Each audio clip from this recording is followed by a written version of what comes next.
A reminder, Northern News Now is teaming up with Memorial Blood Centers next week for a blood drive. The two-day drive is Monday and Tuesday at Pier B Resort. Whole blood donation spots are full Monday, but there's several spots still available Tuesday. Walk-ins are welcome, but reservations are preferred. And giving blood can make some people uneasy or nervous, but technicians are there to make the experience as pleasant as possible.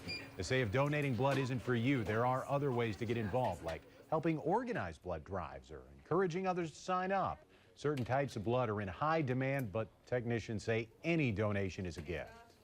So O positive and O negative are really well needed, but honestly, we'll take whatever you guys are willing to give us. All blood is needed no matter what. It's all utilized in the best way possible. And if you don't know if you're eligible to donate, Memorial Blood Centers has guidelines listed online and at their donation center. If you'd like to give next week, we have a sign-up link at northernnewsnow.com. Alexis Beck.